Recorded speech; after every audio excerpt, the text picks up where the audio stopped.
sides? You have hem facing lace? Do you have old crocheted doilies? How about wallpaper borders and some file folders or some tags? Gather those supplies along with your favorite glue or adhesive, and we are going to use up what is in your stash. Thanks for joining me. This is Jonna, the Preppy Crafty Girl, and let's get started with our crafting project. How many of you have some file folders that you could cut up into journaling spots, pockets, or you could use them as tags? I cut up one, I made myself some tags, I made myself some rectangles to use until I decide if I want to make a tag out of it. I can make a pocket, tuck spot, whatever. And then I had these oversized tags that I got. I believe these are by Ranger, and I think they are number 10, it's called. So gather up, grab an old file folder. You can always find those. Go in junking, go into estate sales, go look in the office. You'll find some, get some dirt cheap. You probably have some at the end of the year that you're gonna clean out your files and you're gonna throw them out. Well, don't throw them out. Let's use them and put some use to them. How about some wallpaper borders? Does anybody have wallpaper borders hanging around their house or their craft room? Let's use those. So all we're gonna do is we are going to take our tags and we are going to apply some adhesive. Now I'm gonna use matte medium. So what I'm gonna use is some golden matte medium. It is a matte finish, which I prefer. And then I have an old brush. So I put on some of that press and seal just to keep my matte medium running and flowing. And I save the lids so that just for this project, I can just pour this right into the lid, take my brush and just liberally apply it. I'm going to apply it to both my wallpaper and to the tag. Now you have to work relatively fast with this. I like to go ahead and get all the edges really well, apply it very liberally, and then I will just flip it over and apply it to my wallpaper like so. Then I'm gonna take a silicone thing, spreader or whatever, and spatula, and I'm just going to go ahead and press this down.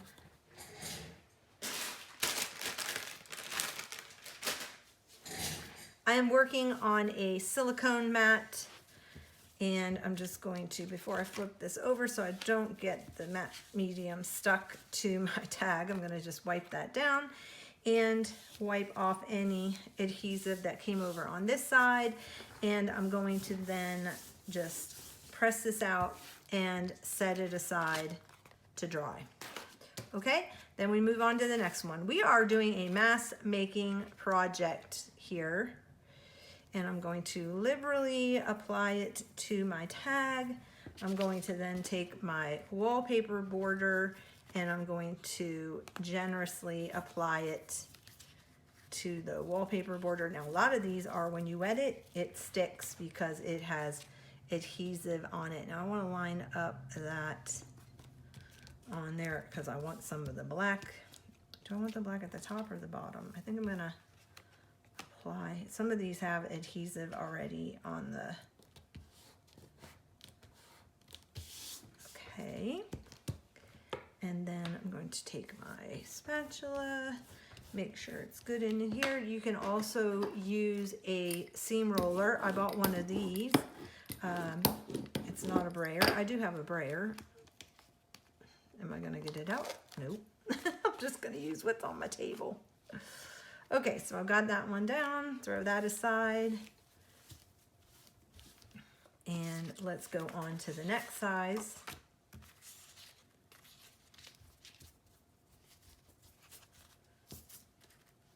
And You got to work pretty fast because this matte medium is thin. I don't have the heavy gel. This is just the I'm going to put the border at the bottom.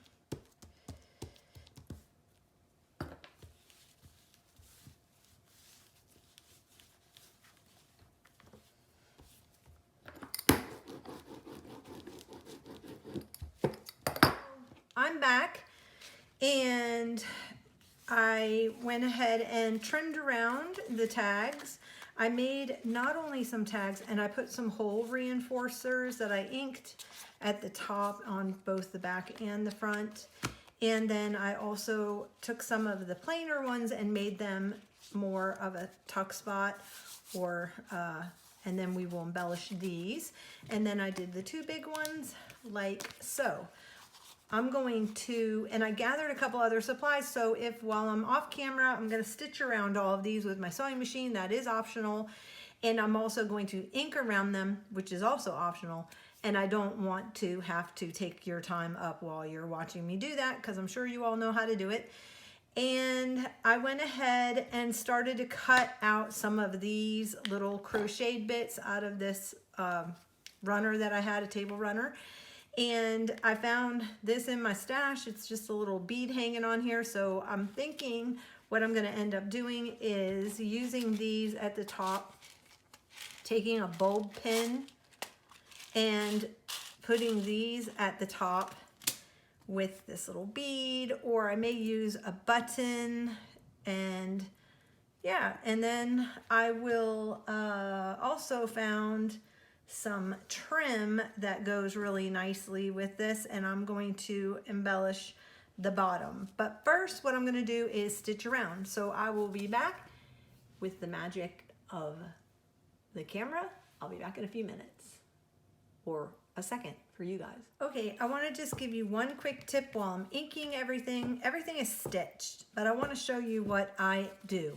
So I just level up everything on one side. And I'm using the Distress Ink Pumice Stone. It's one of my favorite. It's been one of my favorite. It's like the perfect grayish.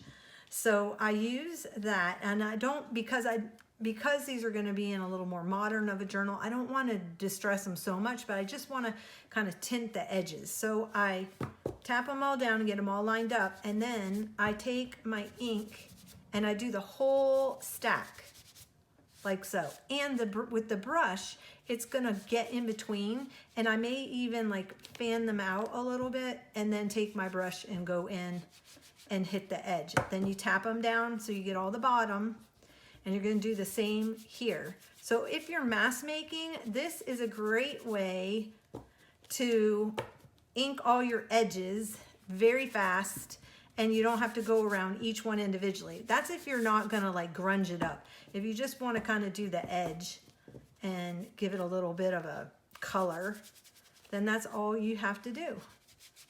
And it's as easy as that. All the edges are done then. Hope this helps you. Okay, so my first one I did, and I totally forgot to turn the camera on. So we're gonna redo how I made this, but first let me go to do I started working on this, and I thought, did I hit record? Hey, you know, struggle's real, people, struggle's real. So I'm gonna go ahead and just run a bead, and I have some of this hem tape, and I'm going to, or lace hem facing, and I'm just gonna place that at the top to finish off the top of the pocket. And then I will glue this down to my journal 3 sides, either that way or this way. And let's just do a little cluster at the top. And I'm gonna use one of these small little pieces and a bulb pin. And let me grab one. And let's see, I've got this little beaded thing. It came off of, I don't know, something. But I'm gonna trim the bulk of it off. I'm gonna try to trim the bulk, but leave that little satin thing. Let me see if I can't trim that, but leave the little satin. Yeah, that goes there. And I'm gonna take the little bulb pin, and I'm just gonna make a little cluster at the top of my pocket, and I'm just going to stab it into the card and just add that little dangle right like that, the little fabric, and call that done. I may come in and do a label, which I could do. I've got some vintage labels over here. Well, I actually have my labels, and I think these little blue ones right there would be really cute to maybe do down here like so. And I'm going to call that done. Okay, now I'm going to show you how I did the tag in a very similar way. So I have this, I added in the hem tape at the bottom. I pulled a piece of this, and getting out my glue. All I did here was I put a little bit of glue at each end, and I left the middle open in case later on I want to tuck something in. And I'm going to let this dry before I trim it off. And then I did the same thing on the other one. I got a little piece of that scrap thing, and on this one I may take a little number and add that in to the front. And let's get a little bulb pin.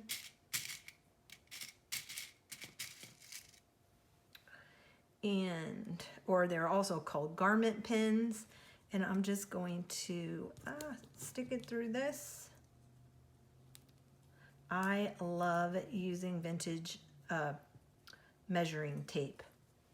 Super cute. I'm just going to, let me put, so this one I did end up taking some of the same hem facing lace. Again, I fold it in half, go from front to back, take the ends. If you don't know how to always get the nice loop in the front, so you go front to back, gives you a nice loop in the front. That's how you can always remember that. And then you pull through. And then I'm going to take this and I'm just going to grab it through the knot and let it hang. And there we've got another tag. So I'm going to do this with all the tags. I don't know if you want to hang in there, or I may speed through this as I'm working. I'm not really sure. So let me do a couple and I'll speed it up for you so you can see a few done.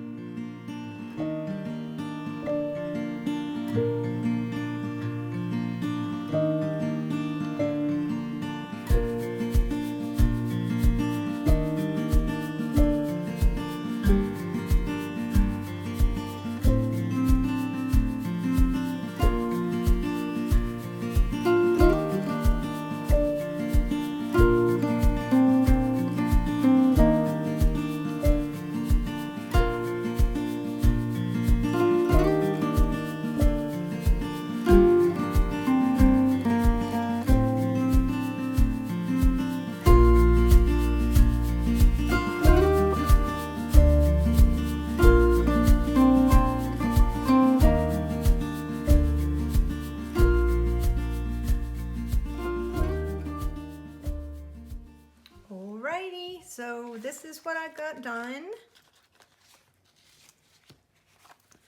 And I have the two bigger ones, and I have just different things hanging at the top, buttons. This one I actually put the lace through the little doily piece, and I thought that looked really cute instead of hanging it. And then I added a label. I think this one needs a label for sure. I need to trim the lace on this.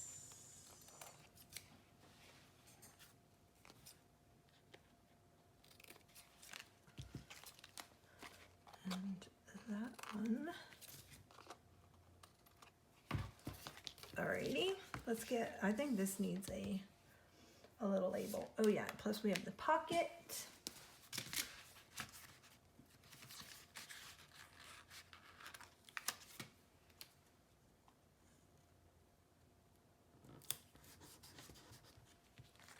since I'm putting these in my recipe journal.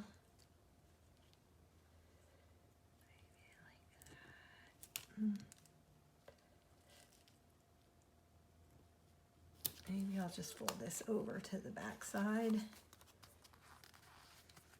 Okay.